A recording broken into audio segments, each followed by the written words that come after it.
So today was supposed to be a road tripping day for us, except for weather. You know, the part about this life, you have to be flexible.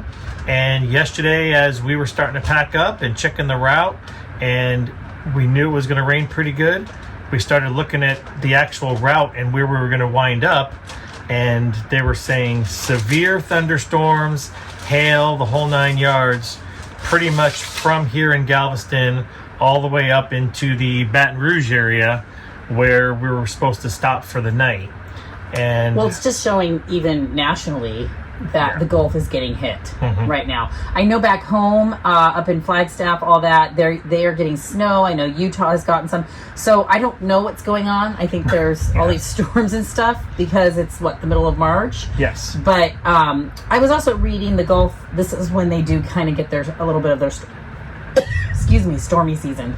Yeah. So, I don't know. So we talked to the RV park and got to stay another day.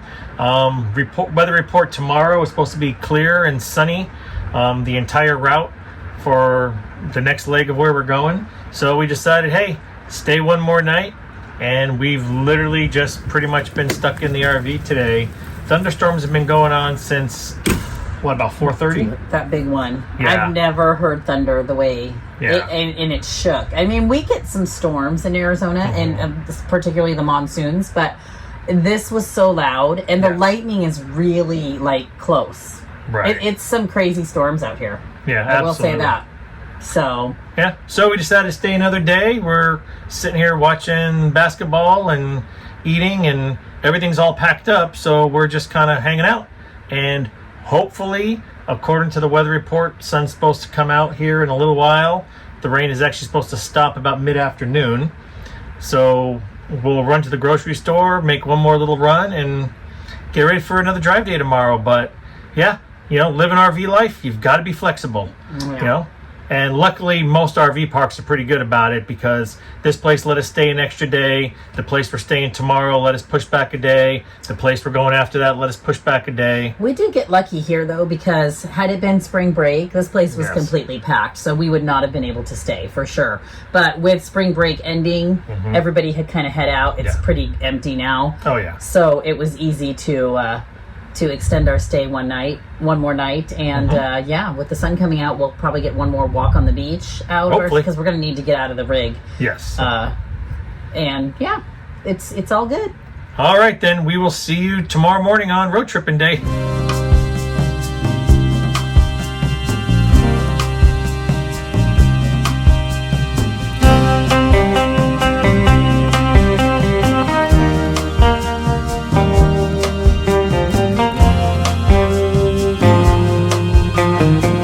Good afternoon, everybody. We are coming to you from Tishomingo, Mississippi. What is Tishomingo, you ask? It is like the mecca of RV service centers, at least for those of us with Van Lee Beacons and Van Lee Volano RVs. Since Van Lee went out of business, it's the #1 Tiffin authorized service center, and Beacon and Van Lee owners from all over the country make this pilgrimage over here to this small town in Mississippi in the middle of nowhere to get their RV work done. And for us, this is our 1-year warranty service. We have had ours for a little over a year, but we made our appointment before the 1-year mark, and this was just the first time we had the opportunity to make it out here. And they were like, yeah, sure, no problem. You made your appointment before a year and your warranty is still covered. So we're here getting all the little things taken care of finally. Yeah, it's nice they work with your schedule as long as you make the appointment before your 1 year. So then you don't have to disrupt everything that you planned. Yeah, absolutely. So we planned it for this and around it. And so far, pretty cool. Yeah, you pull in and there's a full hookup little campground area. You pull in, you hook up, and you sit there and wait. And tomorrow is our appointment day. And sometime tomorrow morning, the service advisor will come out. We'll go over your checklist with you and do everything. And then they pull you in the bay. Apparently, once they pull you in the bay, they don't pull you out of the bay till all the work is done, which means if they leave it in the bay overnight, You're sleeping in the RV at night, and we're going to show you that. If it happens. Wouldn't that be crazy if they got it done in one day? Oh, yeah. I don't think so. But it doesn't seem like there's a ton of people here, which is kind of nice. So there's 10 bays, it looks like. So yeah, I'm really interested to see the whole process because you hear such great things about it. So yes, we'll see what goes on there. Yep, and we will keep you up to date on what's going on. Yeah, and as you can see, it is True Blue Tuesday. It is True Blue Tuesday. Remember to wear your blue on Tuesdays in support of law enforcement. All right, we'll show you around once we get in there tomorrow. All right, everybody, just giving you a little update on the service here. We have been at the Tishomingo RV Service Center for 2 nights. We got here Tuesday night on March 19th, checked in, got set up over at the RV site and everything else to give you full hookups while you're waiting. Yesterday on the 20th, we got pulled in to the bay. So this will be our second night sleeping in the RV here. We're hoping everything is done by tomorrow. They've been doing a great job getting some of the stuff done. We've got a few more things on our list to take care of. The thing is, you have to be out of your RV by 6:30 in the morning. And we woke up this morning at 6, got everything together, got dressed, did what we had to do. We went walking out the door about 6:25, and our service guy was standing there waiting for us. Good morning, see you at 2:30. So you have to be out of your RV, and you can't be in the bay at all between 6:30 in the morning and 2:30 in the afternoon. But it's great. We went down to Tiffin today and actually did the Tiffin factory tour, which was really cool. They don't let you take any pictures or any video on property, on the tour, or anything like that at all, and they're pretty strict about it. They've actually got people watching the whole time. The only thing we did get to do is take a picture with Bob Tiffin. He showed up and talked to the group and everything else, answered questions. He signed cabinet doors if you brought yours. I forgot to bring a cabinet door. If you guys that own Tiffins know what I'm talking about, if you go to the service center and you meet Bob Tiffin, he will sign one of your cabinet doors from your RV. We didn't have one, but we just took a picture with him and got to talk everything else. Very nice, very personable guy, and it was a lot of fun. And then we were back here about 2:15, got to meet with the service tech, and at the end of every day, they'll walk you around and tell you what they did, what they didn't do, what the issues were, what the problems were, and everything else. So, great experience here at Tishomingo RV Service Center. And we're kind of hoping tomorrow's the last day. We're kind of hoping to get released tomorrow before the weekend, because they don't work on the weekends. And if they're not done by tomorrow, we're going to be stuck in here all weekend until next week. So we're crossing our fingers that we're going to be released tomorrow. And we'll keep you up to date and let you know. Yes. All right, day 3, having our RV worked on at the Tishomingo Service Bay, which means day 3 of us having to be up and out by 6:30 in the morning. Yeah, we were talking about it. It's a Friday, and with our driving from Louisiana and just trying to get service, we pretty much have been up for a week straight, setting alarms to go, like early mornings, and it's what the world does, but it's not what we do in RV land. So being today, retired, yes, being retired.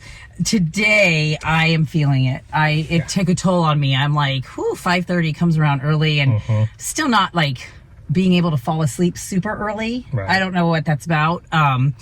But I think it's just knowing that you got to be up and out of the rig and ready to go so they can, come in and start doing their work. And it is a little weird having your RV in a service bay where you can't like open the windows and get fresh air or do anything. You open up the door and walk out, and there's tools, and there's another RV like 5 feet from you. And not complaining, because we're so grateful, but like just the differences when so and you do kind of have to find things to do because you're not sitting there. So I will tell you, Mississippi has some really beautiful hidden gems, which I did not know anything about Mississippi at all. And so just some beautiful scenery and some of the roads we've taken. We're here in March, so the beginning of spring is starting to show up. The blooming of beautiful flowers, tulips, and these beautiful purple trees that are starting to bloom everywhere. I can't even imagine in a couple like next month what it's going to look like. But really beautiful. But what we hear from the locals is, you know, by the time July, August rolls around, it is just a big sweaty mess here. So with the humidity.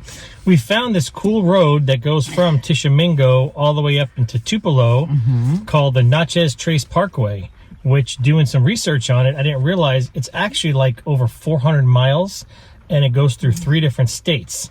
And we just have been driving back and forth on this 45-mile stretch. That's absolutely gorgeous. So prior to coming to get service done, I knew that I was going to need to do a blood draw. So we looked up where I would be able to do that, because obviously in Tishomingo there's nothing going on. So we found Tupelo, and we've come twice, and it's a cute little town. It's got it's much bigger, obviously, than Tishomingo. It's about an hour from where we are, so we just take the drive.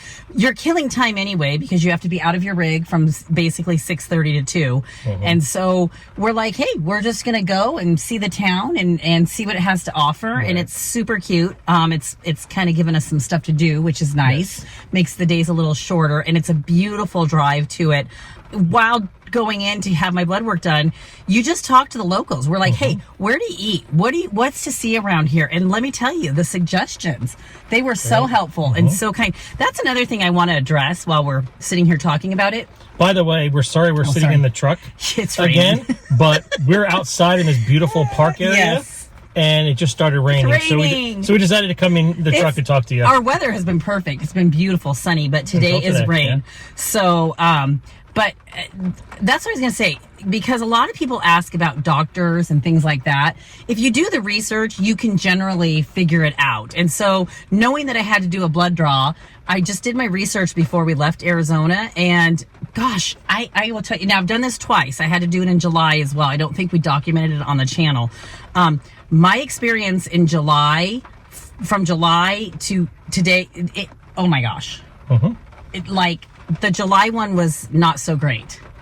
And I think it has to do with, I hate to say this because I'm not bashing on it, but it's kind of the states we're in. So in July, I was in California, and it just was a mess. Nothing against California, nothing against the place that I went to. They just didn't have it together.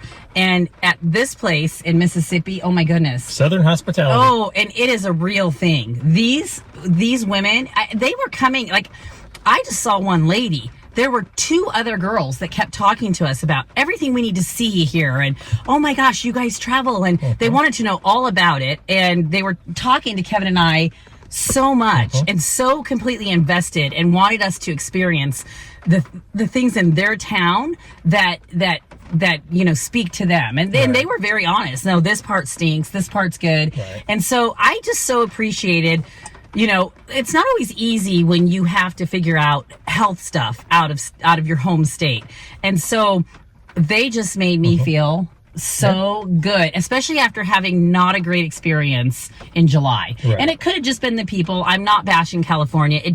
But wow, is there a difference with Southern hospitality? So I would say, if you need to do things like blood draws and whatever, do your research. And then when you call, just see what the people are like. But also when you go in there, talk to them, because they usually are so open about, oh, you need to do this and that. And it was really, even you. I think you even said, though, when you were making your appointments and talking to them on the phone, planning all this, that you were like, oh, this is going to be great. They are so nice and so helpful and everything else. I was so impressed. Even on the phone. Yes, yes. And they were exactly like how I remember talking to them on the phone, you know, like a month ago or whatever it was.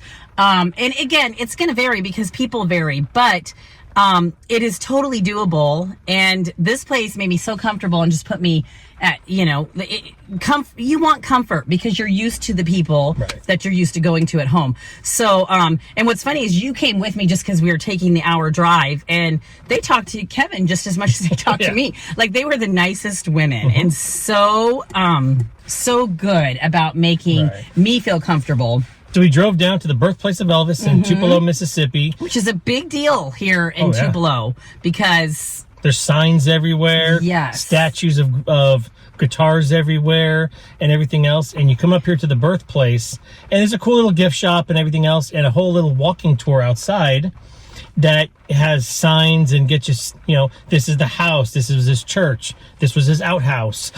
This is where he played. And then he has a bunch of testimonials of like his friends and what they would do. And so what I think is impressive, I'm not a huge Elvis fan. I'm a little young for Elvis. My mom loved Elvis.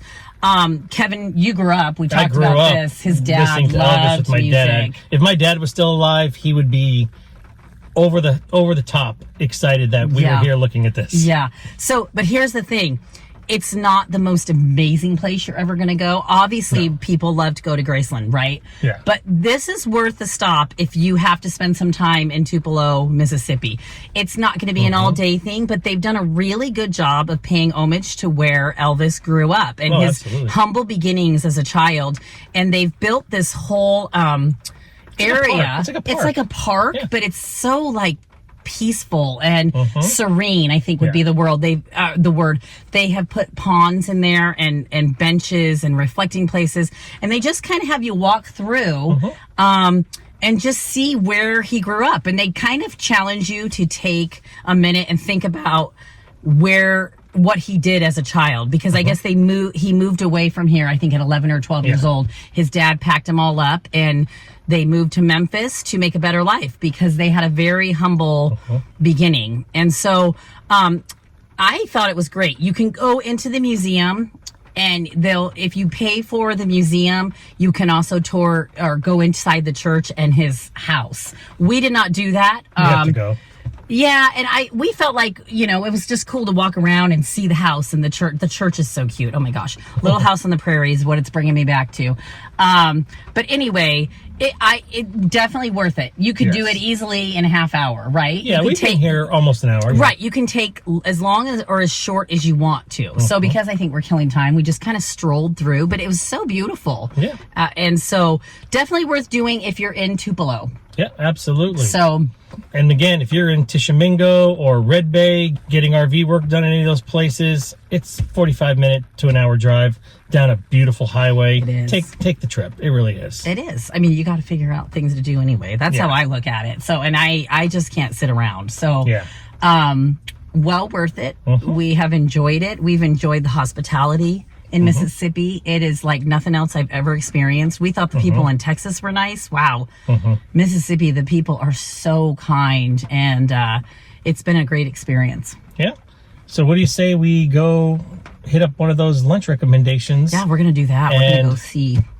Then hopefully find out if our RV's going to be done today. If not, or if we're staying the weekend. Or if we're staying the weekend, because they don't work on the weekends, and they stop working at 2 o'clock on Fridays. And we've got one major issue that we'll talk about later that they're trying to get approval and everything else. So if they get it approved, I don't know if they can get it done in the next couple hours, or we're going to be here on Monday. They weren't sure. What's interesting is pretty much our rig is done today. Yeah. But we do have one issue that we're still trying to get approved, like Kevin said. So we'll see. We'll see. I don't know. We're just so in love with the life that the rig is purely the way of doing it. So it doesn't need to be perfect. So if it doesn't happen, it doesn't happen. And we've lived with this issue for a year and a half. We have. That we've owned the RV. And it's completely cosmetic. So it doesn't go into anything that, you know, prevents us from whatever. It's not, you know, that kind of issue. So. And we'll tell you all about that issue at the end of the video. All right. As you can see, we are not in a service bay anymore. We actually got released yesterday afternoon. We actually got released yesterday afternoon, probably around almost 3 o'clock. They actually worked a little bit later than normal. It was Friday. They normally quit working at 2:30, and they actually got us done right before 3 o'clock. So our tech worked a few extra minutes to get us out of there so we wouldn't have to spend the weekend. They did a phenomenal job. Everything that was on our little punch list got taken care of. They replaced the living room floor. There was some damage from when we first bought it. 2 of the frames around the slides on the inside, the wood frames, were broken. They fixed those. They fixed a couple of our seals that were installed inappropriately. They actually did a lot of caulking and everything else as far as weather stripping and things like that. They fixed our refrigerator, ice maker. There was a leak in the ice maker. They took care of that for us. We had a very bad leak in the vent pipe coming from the tanks that go up through the roof. Every time we would turn the air conditioning on, we would smell sewer coming through our RV. Luckily, we haven't had to deal with it for about the last 6 months. We haven't turned the air conditioning on in about 6 months, but it was nice to get that taken care of. Apparently what happened was, he said he took the fireplace out because the fireplace was broken also, and when they took the fireplace out, apparently that's where those pipes are, and he checked them, and sure enough, the couplings where they all get connected were loose and it was wide open. So they took care of that. And then we actually did some preventative maintenance. While it was there, we just paid the extra money, and I had all the bearings repacked and greased and new seals and everything else. And then we went ahead and had a inspection done. They inspected the roof, anything that needed to be resealed. They did the hot water heater, they did the furnace, they did all of that kind of routine maintenance and inspection, suspensions, everything else. So all in all, we were very happy with our time over at the Tishomingo RV Service Center. Now we are actually in Red Bay, Alabama at an RV resort for a few days. We actually had this place booked out for a week because we didn't know how long it was going to take at the service center, and the manager here was great. We called her up the first day and we said, hey, I guess we're going to stay here the first night and we don't know when we're going to get released. She said, no problem, I won't charge you until you have to show up. So we checked in last night. We're just here for the weekend, but it's nice, you know, being in a paved spot. We were able to dump and flush and do all that kind of stuff. So it was really nice to kind of get away from the service center, because even outside where they put you for the weekend and like the first night, it's all just dirt. It's, you know, there's not much to it. It's just a dirt lot with hookups. So it's kind of nice being here with everything being paved and grass and everything else. We were able to clean the RV a little bit and just kind of get back to normal and kind of reset before our next road tripping day, which is going to be on Monday. We're not going that far. We're staying in Alabama. We're going down towards South Alabama to a small RV park for 3 days, just to kind of kill a little bit of time, and so we don't have to drive back-to-back days again like we did last week. And then we're heading into Florida. So we're so looking forward to spending the next 5 weeks in Florida. We're going to be doing Port St. Joe. We're going to be doing Devil's Den. We've got 2 weeks scheduled in the Florida Keys, and then we've got a week scheduled up at TTO. Everybody talks about TTO, so we can't wait to go up there and experience what TTO is like for a week. And then from there, we're heading north up through Georgia, North Carolina, and kind of do a little bit on the East Coast. We've got a lot of cool things coming up, and we can't wait to show you guys, you know, everything that we've got planned here for the next couple months. So I'm going to go ahead and leave you with that, and we will talk to you guys in a little bit.